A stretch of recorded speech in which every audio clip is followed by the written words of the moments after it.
Good morning. Welcome to this week's edition of Marlo Meets.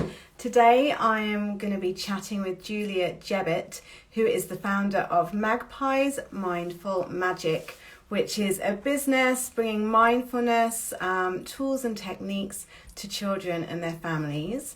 And I see that Julia has joined, so I'm going to bring her on.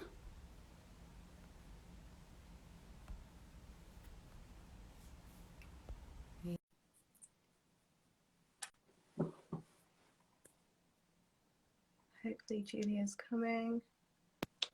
Hi. Hi. Good morning. How are you?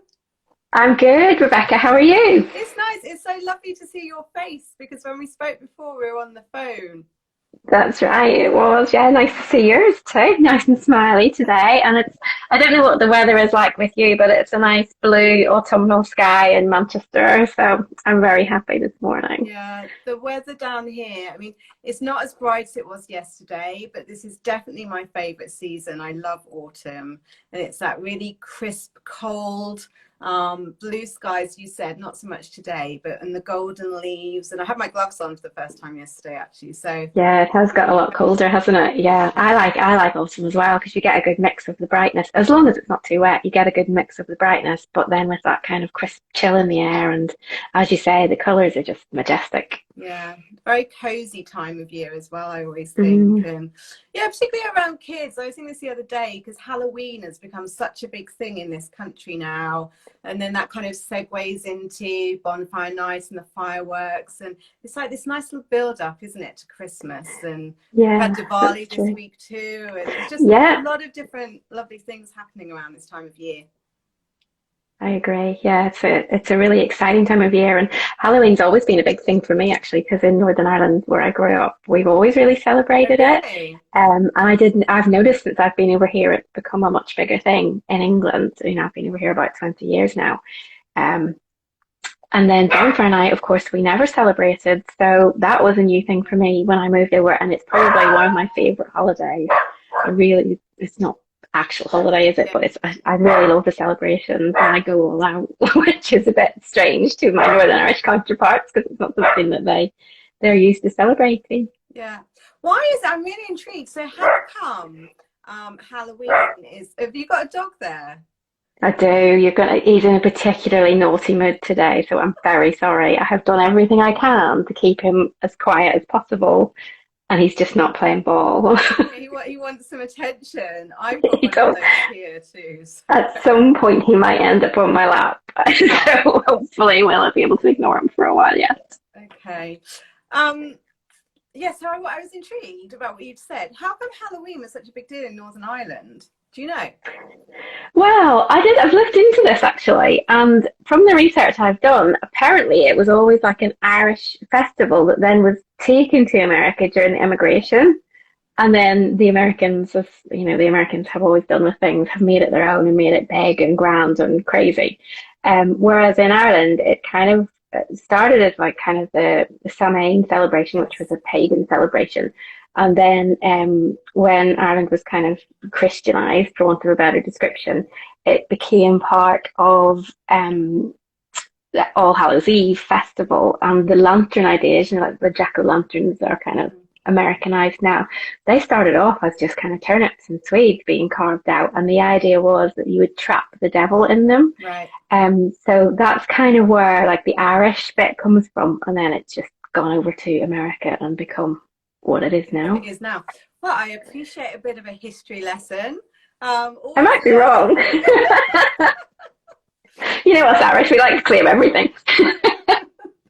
Well, so let's stay in Ireland because I was looking at your website again this morning. I was just reading about your story and how you came to mindfulness, and it sounds very much, you know, like your childhood had a big impact on your journey, and in particular your grandparents and your grandfather, your papa.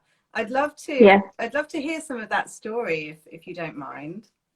Yeah, so it really did have a major impact growing up in Northern Ireland during the Troubles, albeit not at the height of the Troubles. That was kind of a little bit before my time.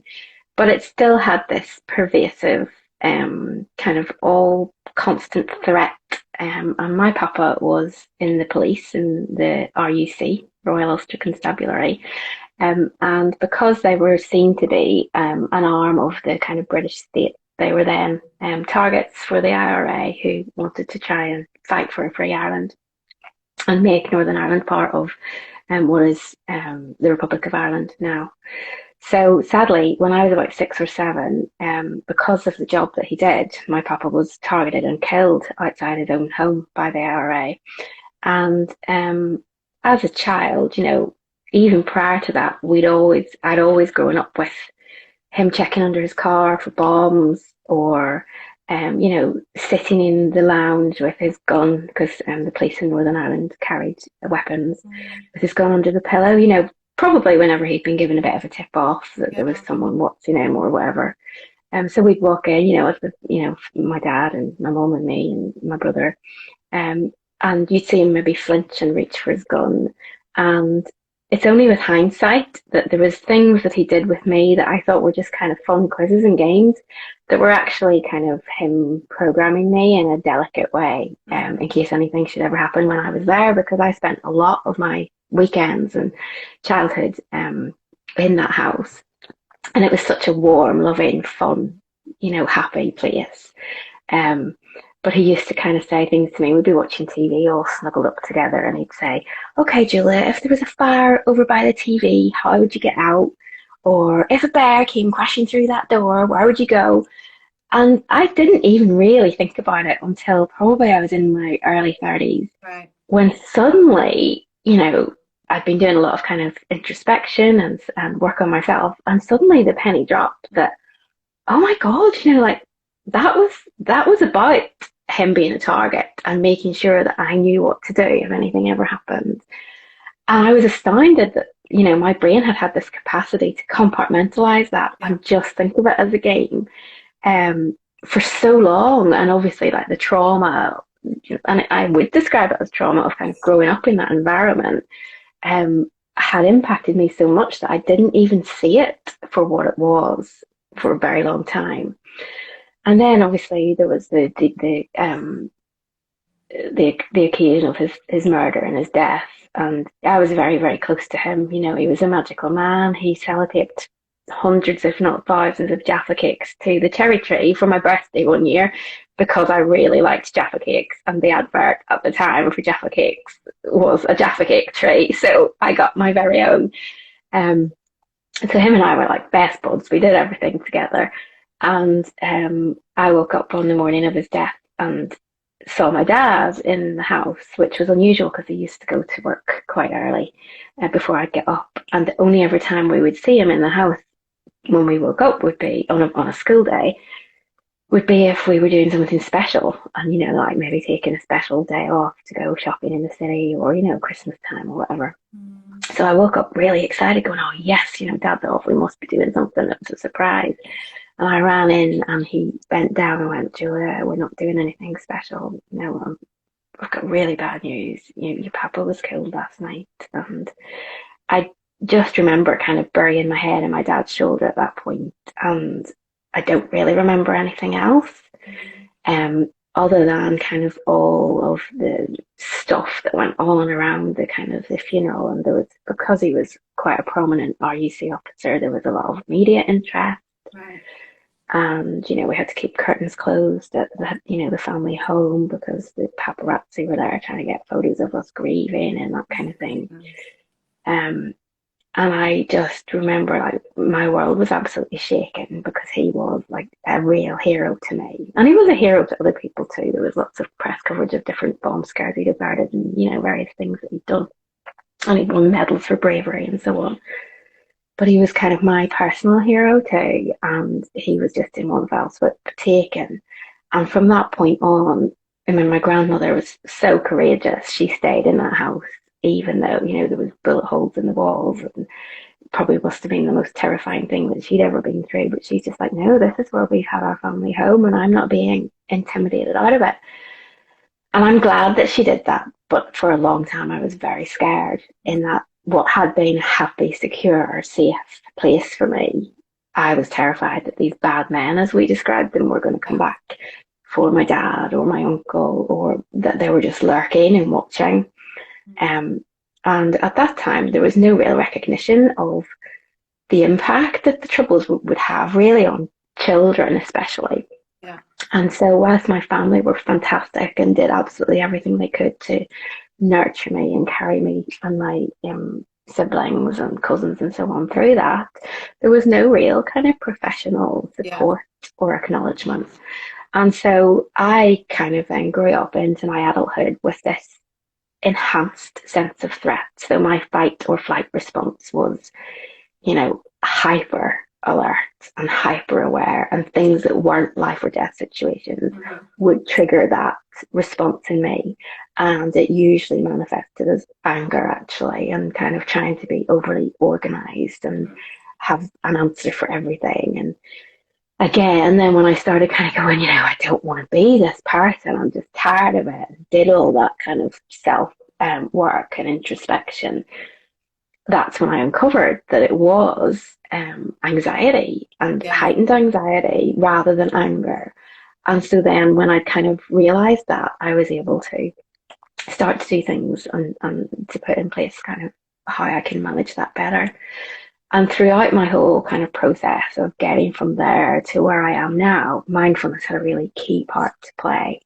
And I really upped my daily practice, and really really regularized it. So before, I maybe have meditated maybe a couple of times a week, sometimes maybe only a couple of times a month. And then to me, it became a daily habit. And from that, I really noticed that I didn't have that sense of like immediate reaction anymore, but I was able to take it a second and have that gap that I feel mindfulness gives you between your trigger and your response. So instead of it being an immediate reaction of what would have been in my case anger, it became a response, and a more thought through response. I mean, it doesn't always happen. We're all just human. But it definitely helps. And, sometimes I'll still explode over things, just like everyone else, especially, as a mum when the kids don't do what they're supposed to do. But I know I have a better control over that. And I'm also much better at acknowledging what the reason for my kind of outburst was, because I'm more able to kind of look at myself and use my mindful techniques to give me that space and the clarity and the options. Yeah. And so from that, sorry, carry on. No, I was going to say, I mean, Julia, thank you so much for sharing so openly your story. And, for something like that, a trauma, as you rightly said, to happen so early, I just really feel for your little girl. So thank you. Yeah, thank you for sharing that. And I know I can hear it must be still so emotional thinking back to that time. And I was wondering, because it sounded like from what you were saying, you kind of almost, with the loving support of your family, but there's a sense of, kind of getting on with it or moving forward. And it wasn't, as you said, until your adulthood that you started to get curious or, question, why do I respond in this way? Or was there, I wondered what was where, at what point, or where and how were you introduced to mindfulness, and what does mindfulness mean to you? Because I know that word can have different definitions and meanings to different people. Okay, so when was I introduced to mindfulness? Oh, probably, before I actually started practicing it, I'd heard this word buzzing around. Actually, I'm going to reverse that sentence. I think I'd been practicing it before I heard the word mindfulness buzzing around. But not in an organized or ordered or kind of particularly sophisticated way.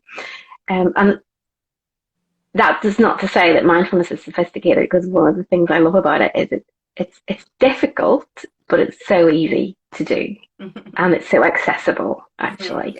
You can kind of do it in lots of different ways. It's not like you have to have a totally quiet space, or that you have to completely empty your mind like you would have to with other forms of meditation. So it's not always easy to endure or go through, but it's accessible. Anyway, to come back to your question, so I think it's something I just innately developed probably to help me cope with everything that had gone on in my childhood, that I've always been quite able to really tune into like the present moment here and now, but not in the, maybe not in the right way, maybe by kind of blocking everything out. But it's definitely carried me through to enable me to kind of go, okay, that happened then, so let's forget about what's in the past because I can't change it. And let's move forward and kind of deal with what we're doing now. And then once the now is done, kind of not worry too much about the future. So in some ways, it's maybe prevented me from kind of mapping out and planning my life too well, which could have been a good thing. But also, I think if I'd not had that kind of mechanism in place naturally, or not developed it naturally, I probably wouldn't have, got through some of the things that I've got through. So yeah, like I say, I think I did it before I kind of came across mindfulness as a concept. And actually, when I first was introduced to mindfulness as a concept, I think it was probably through some work-related thing, because I have a previous career as I've had a few different careers. I was a teacher, and then I was a lawyer. And I think it was probably whilst I was a lawyer that it was kind of introduced as like a stress release mechanism. Yeah. And I remember at the time thinking, there's no way on this earth, like, I can't meditate. That's just rubbish. I'm never going to clear my mind, And someone said to me, oh, but, that's not what it is. And it explains that how mindfulness, it's about being aware and being, noticing your thoughts and letting them come and go and not getting too hung up on them in that moment. You kind of knowing that the important ones will come back if they need to, or the ones that aren't so important will float on by. So I thought, do you know what? Actually, I'm having a pretty rough time at the moment. At that point, my husband was ill, terminally ill, and I just thought I need to really up the ante here, and it's something I kind of do anyway. So let's start doing it properly. And I went and kind of read everything that I could read and did a few kind of short online courses, and then found a group that did live mindful meditation every day and joined them. And then eventually decided to do my teaching qualification in mindfulness. And I've also done a qualification in creative mindfulness, because it's really important to me to bring it to kids. And I find that that's a useful way to bring mindfulness to kids, because it's difficult to get them to actually sit and focus on a meditation, particularly nowadays, because everything's so instantaneous. And they're used to being able to, like, pause the TV whilst they nip and get a drink and come back and turn it on again in the same place. Yeah. So mindfulness, to me, that's how it came kind of into my life and became more structured. And then to me, I would describe it as being in this present moment right now, putting down the baggage of your past momentarily. It doesn't mean to say it has to go away. And trying not to worry about packing your suitcase for the future, and just being here now in whatever you're doing. And it doesn't have to be a long, stuffy practice. It can literally be as you drink a cup of coffee, or with kids, have a milkshake, or, as you doodle on a post-it note. Whatever you're doing, you can do mindfully. I mean, you can even drive mindfully. You can even watch TV mindfully. So to me, it's present moment awareness that gives you the space between your thoughts and your actions. I mean, I think that's such a helpful definition, because people can get caught up in it. And like you said, the reality is it's actually very accessible.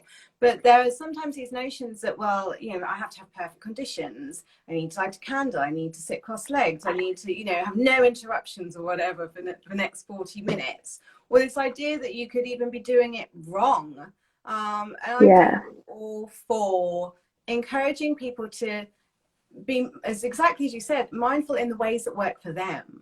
And if that is, as you said, almost like habit stacking, doing it when you're doing something else, or not thinking that you need 40 minutes, you could just have 3 minutes of this moment. And, almost giving, not permission, but opening up the idea that really it can be open to your interpretation. There are no hard and fast rules, I guess, is the point I'm trying to make. Yeah, absolutely. I totally agree with that. And some top tips that I tend to give people is, like you say, habit stacking. So every time you make your first morning cup of tea or coffee, if the kids or whatever else is going on for you allow it, or maybe get up 5 minutes earlier and do it, make that a mindful drink. You know, notice the warmth, notice how the cup feels, notice how it feels in your mouth, the taste, the warmth going down your throat. And then, like you're done, you've given yourself that space between just being constantly in doing mode and you're taking yourself out of doing mode and into just being mode. Mm. And then the other tip that I tend to give is give yourself a little kind of totem or trigger. So it will not be a surprise to you to learn that mine are magpies. And every time I see a magpie, I try and take one mindful breath. And one mindful breath is literally just taking one deep breath in and out, but being hyper aware of that breath, really following it and noticing it. At the moment, I'm seeing magpies everywhere, so I'm at the point of almost hyperventilating. So I kind of had to just step back on that one a little bit. Yeah. But, like whatever works for you. And it could be a color, it could be, a particular word that you say or hear that is your little trigger to just give yourself that space in your otherwise, let's face it, we all have frantic, frenetically busy days. So if you just give yourself a little trigger, it gives you that one breath of space to just calm yourself down and then move on to the next, whatever's coming next. A little reminder. So Yeah. speaking of magpies, how did you, so you went through your training and you started to talk a little bit before around, recognizing the importance of bringing this work to children. How did Magpies Mindful Magic come to be born? And what is the work specifically that you're doing there? Okay, so Magpie's Mindful Magic was born out of me having that realization that a lot of my adult issues stemmed from the trauma that I had experienced in my childhood. And as I said before, like my papa was a magical man, and I think, kids have this innate magic, and it's almost an innate mindful magic that they can really focus on one thing if it's something they want to focus on. And that actually, yeah, if we are kind of trained or train children to kind of keep that magic in a structured way, they can bring it into their adulthood. And then hopefully we'll tread like a kinder, more self-compassionate path into their own adulthood and beyond, and then share that with others. So that's why Magpies, when I set Magpies up, I was adamant that it was going to be primarily focused on children, because I just felt that children need to be taught and given the tools to self-regulate, to give themselves that space, and to allow themselves to, be non-judgmental of themselves, more compassionate towards themselves, enhance their self-esteem, and basically not lead the life that I had to lead. I mean, my life wasn't bad by any stretch of the imagination, but not wait until they're in their 30s to start figuring out, oh, actually, things didn't have to be like this. I could have changed this years ago. So it was really important to me that it was kind of like a preventative self-care step to stop kids having to kind of have those feelings and have those demons kind of racing around inside them the way I had. Yeah, and then I was like, aligned on that. I know you and I spoke about that before. yeah, And it's what Happy Marlo is all about, is getting in early with that kind of 3 to 11 years, yeah, so that we don't have to carry this stuff on with us into adolescence and then on to early adulthood. yeah, absolutely. And as the old adage goes, prevention is better than cure. And I just wish that, government organisations in this country and other countries around the world would really kind of start to look at a better way of using their funding to put the preventative measures in place earlier, so that the cure is there still just for the people that really absolutely need it for other reasons, not just because they've not had the tools to kind of carry them through before. So yeah, and then the work I do, I tend to work with community interest companies, schools. I do run a few kind of private individual classes too, but primarily I tend to work so that I can work across demographics, which is why I work with community interest companies and schools, so that every child has an access to some mindful learning or mindful opportunities to kind of hone those skills. And I base a lot of what I do in craft and creativity for the reasons I mentioned earlier. It's like, trying to get a 5-year-old to sit and meditate is quite difficult sometimes. And they don't always have the attention span, but you can still have that sense of flow and mindful meditation, and you can still, as they're doing things, when they're crafting or painting or whatever, point out to them that they can do it in a mindful way. So you can start to get them to think about what the textures of things feel like, how their emotions feel when they allow themselves to just scribble freely without it having to, be anything in particular, and all these kind of things, to just let them start to be more self-aware and to start introducing those ideas of a mindful moment or a mindful activity. And then obviously I then introduce really short meditations that we build into longer ones, and it helps them with their focus and their concentration as well, which is always a good thing then for them, in their other aspects of their life, in their schooling or whatever. Yeah. I really like how you can adapt things for different kids of different ages, but also for different kids, right? We're all different. Yeah.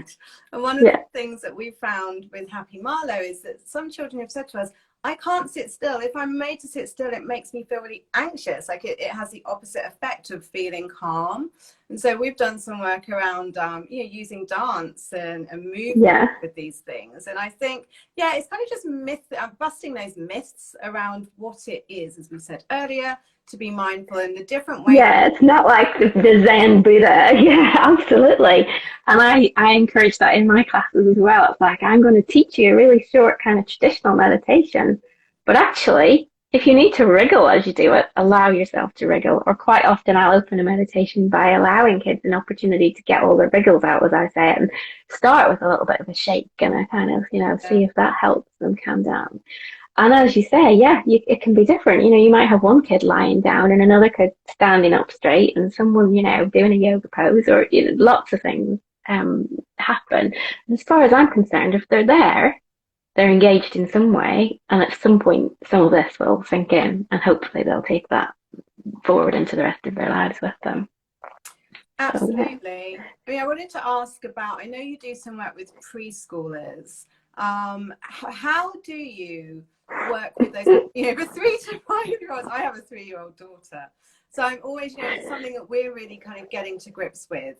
What are the kind of practices and tools that you use for the really little ones? Okay, I'm not going to lie, it's really not easy because they are so interested in everything. So unless you put them in like a clinical room with nothing else that can distract them, you're not going to capture their attention. So what I do is I let it be really kind of free and easy. And I just do things in really short bursts. So I might run a class for an hour, but actually, they might only be engaged for like 5 or 10 minutes of that hour, and they won't all engage at exactly the same time. So there's quite a bit of repetition. There's the group has to be smaller so that you can manage things. But I'll do things like bead threading and really get them to focus on how it feels as they thread the bead. And then let's see if I've got one around. Yeah, I've got one of my little caterpillars here. So I did a class yesterday, and we made some breathing caterpillars. So the whole thing was around, we did a bit of mindful eating, which is really not easy with 2 and 3-year-olds because they just want to shove everything in their mouth. But we introduced them to the concept, and then we read the Hungry Caterpillar story and kind of explained how, the caterpillar needed all this nutritious food and to do things that he knew that would then turn him into the beautiful butterfly, and that everyone has the opportunity to change. And then, and it's also, if you let them touch the book, that's a really kind of tactile book that they can be mindful of because it's got the little holes. And then we made our own caterpillar, which is each bead can represent one breath. So once they'd made their caterpillar and done that in a mindful way, we then practiced some mindful breathing. But this was all spread out over the course of the hour, and it was by no means kind of linear. It was all over the place because that's the way that kind of age group's minds work. So they will focus for maybe a minute or two threading the beads, then they'll go and do something else, Yeah. then they'll come back, and you have to teach them to do their breath. And the other thing that I find works really well, I don't have it with me because I think it's still in the car from my class yesterday, is those balls that you get that are kind of tight, but you can pull them open. I don't know what they're called. They do have a name. I know what you mean. Yes, like yeah, structure. And they're usually multicolored. Yeah, so they do have a name, but I can't remember what it is. But I find that with that age group, if you get them to pull the ball open and take a breath as they pull and then breathe out as they close it, they love it. They're really good at it. And it's one breath, and then you can maybe get them to say, what's your favourite colour at the end, because the balls are usually quite multicoloured and you can pick it out. So it's just about doing things in a really fun way with no kind of expectations. If you go in to teach mindfulness to that age group with any expectations, you're going to be stuck. Because they have got their own agendas, and no matter what you do, even the best ones in the world aren't going to fit for a full proper class. So you have to make it really kind of interactive and loose. Yeah, really. but I love that, because isn't that an expression of mindfulness in of itself? It is, they're completely present, and so it's kind of moving with the flow of that, rather than this is how we have formatted this next hour and this is how it's going to go. So I think absolutely, children are so good at reminding us to be present, because that's all that they are. Yeah, and that's what I always say to the parents that come with them. It's like, we actually have got a lot to learn from kids. The problem starts that they somehow lose this as they grow. And my aim is to try and help them keep it in a way that can kind of work with kind of society as it has evolved. You don't want them all just dancing from here, there to everywhere as they become adults.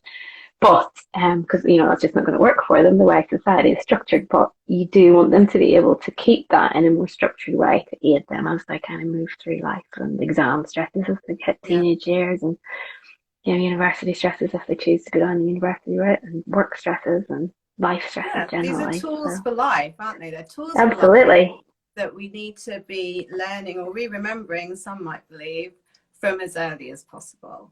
Yeah. So, Julia, do people have to be living in Greater Manchester to work with you? How can people access what you're doing? At the moment, yes, but I am working on an online course that I'm going to hopefully launch early next year. And I did during the pandemic do some Zoom classes, but because of the creative element, it worked, but it wasn't great. So at the moment it's in person, just Greater Manchester. Watch this space for something coming up in the new year for like an online course. And, by all means, I'm always open to, if anyone wants me to do workshops or anything, I'm happy to travel. So if there's anyone that is out there and kind of wants me to help them create something or come down and deliver something to wherever they are, then just get in touch and I'll see what I can do. Because, the more we share, the better the world gets. Absolutely. And we'll signpost to your website and obviously tag you and everything so that people can find you easily. Before we wrap, I did want to talk about one of your other projects that we spoke about before, Move. Yeah. And I wanted because it really captured my imagination. Are you happy to talk about that? Absolutely. Actually, we've got an event this Saturday. So Move for Love is an online wellness experience where we combine meditation, mindful meditation, movement, dance, like free dance, to move your body in whatever way feels good for you, and gratitude practice. And it's all hosted online on Zoom, and tickets are available in Eventbrite, and it's at a really low price point to try and make it accessible. Is it for all ages, or is it for adults? It's for all ages, yeah. So, we usually start with a bit of an information kind of chat between our founder and a special guest. So that's for about half an hour. It starts at 9 o'clock on Saturday mornings in the UK, but we stream all over the world, so it depends what time zone you're in. But our other main audience is in Australia. So it's about 8 p.m. for them in Sydney. So we usually start with a half-hour chat between our founder and a special guest. This month we've got a nutritionist and naturopath never know how to pronounce that. She's probably going to have to cross at me. And she'll be talking about kind of her journey into well-being and giving a few tips for kind of like healthy eating and managing your lifestyle. And then we move into a guided meditation, guided gentle moving meditation. Then the free dance or our DJs take to the decks and it's all live. And then we finish with a bit of a gratitude practice. So yeah, anyone can do it. We have had people in wheelchairs, we have had families, we have had babies, we have had grandparents, we have had people in hotel quarantine, you know, who can't leave their room. Yeah. You name it, we've probably had it. So it's a really accessible, fun way to kind of get your well-being kick in because you get so many things in one. Yeah. You know, you get your moment of space with your meditation, you get some gentle movement, you get to dance like nobody's watching, even though you're on Zoom. And then you get your gratitude practice in. So it's a fantastic way to just kind of hit everything. And it's a great start to your Saturday morning. And it's only once a month. It's usually the first Saturday of every month. And we endeavour to try and bring brilliant speakers. And I've actually asked you today, our speaker, we're going to run a family-friendly special in February, I think. So I need to get back in touch and kind of finalise dates and times for that with you. I'm very excited. I love the whole thing. And I love that it's like this global movement. As you said, the founders are based in Sydney. It's all happening at the same time. And so, yeah, that's Move for Love. It's Move numerical for love. People are interested in that. Yeah. Well, Julia, thank you so much. I've really enjoyed seeing you. My pleasure. Thank you. And I'm sure that we will not lose touch. I'm sure we'll be in touch regularly. See you again soon. Enjoy the rest of your Thursday and take care. You too. Thanks, Rebecca. Bye. Bye.